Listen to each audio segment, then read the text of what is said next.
श्री रामचंद्र कृपाल भज मन हरण भव भय दारुणव नव कंज लोचन कंज मुख कर कंज पद कंजुराणम। हरे कृष्ण, राधे राधे भक्तों, आप सभी का स्वागत है आपके अपने चैनल पर संदीप भक्ति ज्ञान गंगा में। भक्तों, आज की इस वीडियो में हम जानेंगे जो हमने विवाह पंचमी की पूजा विधि की थी, सुबह की थी, तो उसका चौकी का विसर्जन हमें कैसे करना है और क्या क्या सामग्री हमें विसर्जन करनी है और क्या क्या सामग्री हमने अपने पास रखनी है, तो मैं आज वही आपके साथ शेयर करूंगी। तो देखिए भक्तों, हमने इस तरह से पूजन पहले कर लिया था। जो भोग प्रसाद है वो हमने परिवारजन में परिवार सहित बांट दिया। अब जब हमारा ये दीपक शांत हो गया है तो हम चौकी का विसर्जन अब कैसे करें, तो चलिए देरी ना करते हुए वीडियो स्टार्ट करते हैं। भक्तों, जो ये जल का लोटा है, हमने ये सुबह पूजन किया है या आपने शाम को पूजन किया है, तो ये जल का लोटा अगर आपने दिन में पूजन किया है तो आप सूर्य देव को अर्घ्य दे दें। यदि आपने शाम को गोधूली बेला में पूजन किया है तो चंद्रमा को अर्घ्य दे दें। उसके बाद हमें ये जो लोटा है ये अपने पास रख लेना है और इसी प्रकार से जो ये गणेश जी के लिए जल का भोग लगाया था ये प्रसाद के रूप में सभी लोग ग्रहण कर लेंगे। जो बच जाता है वो किसी अन्य गमले में डाल देंगे। तो ये दोनों कलश धो करके दोबारा रीयूज कर सकते हैं पूजन में। भक्तों, एक कमेंट आ रहा था कि हम विवाह पंचमी का व्रत रख रहे हैं या फिर जो विहार पंचमी का व्रत कर रहे हैं तो उसका हम व्रत कैसे खोलेंगे। तो आप व्रत चंद्रमा को अर्घ्य देने के बाद खोल सकते हैं या फिर आप नेक्स्ट डे भी आप व्रत का पारण कर सकते हैं। तो इस प्रकार से हमें व्रत का पारण करना होता है। तो चलिए, जो फूल पत्तियां हैं वो हम हटा लेते हैं। तो इस प्रकार से जितने भी फूल पत्तियां हैं, हो सके तो आप घर के गमले आदि में विसर्जित करें। यदि आपके पास कच्ची भूमि है तो आप उसका भी विसर्जन वहां पर दबा सकते हैं, भूमि विसर्जन कर सकते हैं। जो ये फूल पत्तियां हैं इन्हें हम हटा देते हैं। और मैं इसमें डेली ही आरती करती हूँ कपूर की, तो मैं इसको विसर्जित नहीं करूँगी। आप चाहें तो एक ही रख सकते हैं या फिर आपके पास पीतल या तांबे का है तो आप उसे भी रख सकते हैं। तो ये पात्र हम अपने पास रख लेंगे। और जो ये धूप दीप हमने बनाई थी, धूप तो जल गई है, उसका जो बत्ती का पाउडर है ये हम अलग कर लेंगे। ये बर्तन अपने पास रख लेंगे और इस प्रकार से जो ये दीपक है इसको भी हम निकाल लेंगे। इसका जो बाती है इसको हम निकाल देंगे, इसका विसर्जन कर देंगे। साथ में जो दीपक है इसे धो करके धुल करके वापस पूजा में यूज कर लेंगे। तो मैं इसे हटा लेती हूँ। तो ये फूल पत्तियां हैं, मैं फटाफट इन्हें हटा लेती हूँ। जो भी ये फूल हैं सब ये आप इसे भूमि विसर्जन या जल विसर्जन कर सकते हैं। तो इन सभी को मैं हटा देती हूँ।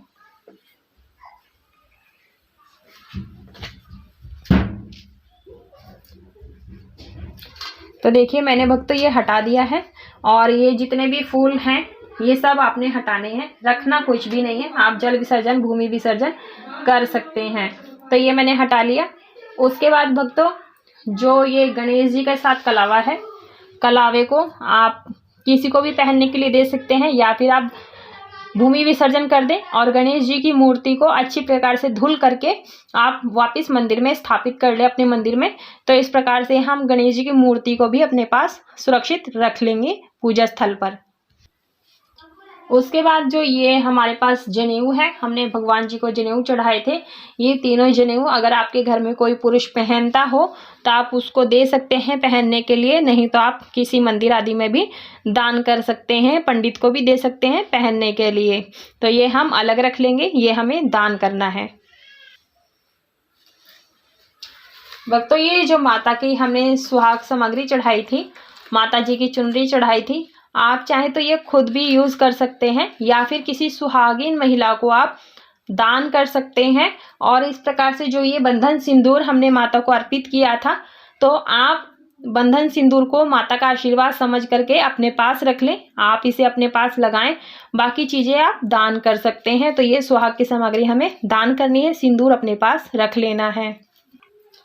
जो ये पीला वस्त्र हमने राम जी को चढ़ाया था, आपने अगर 1.25 मीटर या 2.25 मीटर जैसा भी आपने चढ़ाया हो, ये आप किसी शिवालय में या फिर राधा कृष्ण जी के मंदिर में दान कर सकते हैं। अगर आपके आसपास राम जी का मंदिर हो, राम सीता का मंदिर हो, आप वहाँ पर भी ये दान कर सकते हैं। तो ये वस्त्र रूपी जो वस्त्र है ये हम दान करने के लिए रख देते हैं। और साथ में जो ये दक्षिणा है, अगर हो सके तो आप मंदिर में दान कर दें, नहीं तो आप किसी ज़रूरतमंद को दक्षिणा दान कर सकते हैं या फिर किसी पंडित आदि को भी दे सकते हैं मंदिर में वस्त्र के साथ।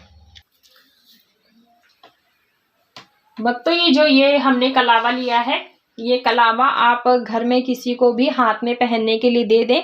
अगर महिला पहनती है तो उसे इस हाथ में यानी राइट हाथ में बांधना है, लेफ्ट हैंड में, और जो पुरुष हैं वो राइट हैंड में बांधेंगे और लेडीज हैं जो इसमें लेफ्ट हैंड में बांधेंगी यानी बाएं हाथ में बांधेंगी।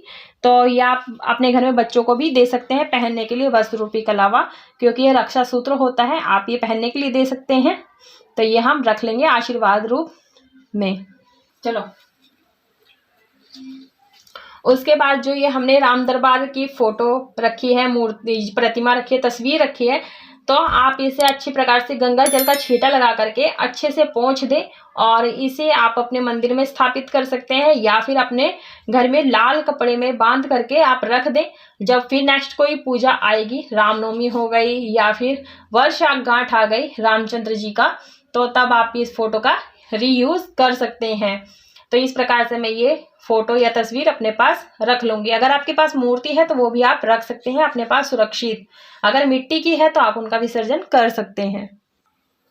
देखिए भक्तों, ये जो तुलसी मंजरी है आप ये प्रसाद के रूप में चाय आदि में डाल करके प्रसाद के रूप में ग्रहण कर सकते हैं या फिर आप जल विसर्जन कर सकते हैं। तो मैं इसे तो प्रसाद के रूप में चाय में पका लूंगी, उसके बाद हम प्रसाद के रूप में ग्रहण कर लेंगे। तो मैं इसे विसर्जित नहीं करूंगी, इसे मैं अपने पास रख लूंगी। तो ये जो भी फूल पत्तियां हैं इसे हम अच्छी प्रकार से इकट्ठा कर लेंगे। हमें ये भूमि विसर्जन करना है, तो इस प्लेट में हम यहाँ पर रख लेंगे, ठीक है। और भक्तों ये कमेंट आता है कि हम नारियल का क्या करें। तो भक्तों ये जटा वाला नारियल है, आप इसे अपने प्रसाद के रूप में परिवार सहित ग्रहण कर सकते हैं। लेकिन ये ध्यान रहे कि जो महिलाएं होती है नारियल को कभी तोड़ती नहीं है, ना ही काटती हैं। तो आप इस बात का ध्यान रखें। यदि आपके घर में कोई पुरुष हो तो आप उनसे ये नारियल तोड़ करके प्रसाद के रूप में बघार करके खा सकते हैं। और ये जो कलावा है ये आप पहनने के लिए किसी को भी दे सकते हैं, सुरक्षा सूत्र है। तो ये हम अलग से रख लेते हैं। उसके बाद ये कलश, जिसने भी विवाह पंचमी पर कलश की स्थापना की हो तो वो पूछेंगे कि क्या करें, और जिसने नहीं कलश की स्थापना की है उसके लिए तो कोई बात नहीं है, आप इस पार्ट को स्किप कर सकते हैं। तो देखिए जो हमने पात्र में चावल रखे थे इसे हम दान दे सकते हैं या फिर आप पक्षी आदि को भी दान कर सकते हैं, खिला सकते हैं। पक्षी ना मिले तो आप गाय को भी खिला सकते हैं। और जो ये पत्ते हैं इन पत्तों को हम रख लेंगे जैसे कि भूमि विसर्जन करने के लिए। तो मैं इस प्लेट में ही, फूलों वाली प्लेट में ही रख ले रही हूँ। इसका हम भूमि विसर्जन, जल विसर्जन कर देंगे। बाकी ये जो जल है इस जल को हमें क्या करना है, पूरे घर में छिटकना है। और जो जल बच जाता है उसे आप तुलसी के गमले में या फिर किसी अन्य गमले में आप डाल सकते हैं। यदि आपके घर में गमला या नहीं है, कच्ची जमीन है, आप वहाँ पर भी डाल सकते हैं। लेकिन ध्यान रहे कि ये पैरों में नहीं आनी चाहिए, इस बात का ध्यान रखें। या फिर आप किसी पेड़ आदि में डाल दें, तो सुरक्षित जगह पर ही डालना है। तो इस तरह से हमें ये रख लेना है। जो इसके अंदर हमें सिक्का सुपारी मिलेगा उसे आप अपने घर की तिजोरी में सुरक्षित रख सकते हैं या फिर आप दोबारा से कलश स्थापना में यूज़ कर सकते हैं। और जो ये कलावा है इसे आप विसर्जन कर सकते हैं। कलश को आप रख लें, यदि आपने मिट्टी का रखा है तो आप उसे विसर्जित कर सकते हैं। तो भक्तों जो मैंने अष्टदल कमल नहीं बनाया था, बस मैंने वैसे ही चावल के ऊपर कलश रखा था। इस चावल को हम इसमें डाल देंगे, इकट्ठा कर लेंगे। आप ये गाय को, पक्षी को डाल सकते हैं। तो इस प्रकार से हमें ये रख लेना है और ये सारी चीज़ें हमें अच्छे से रख लेनी है।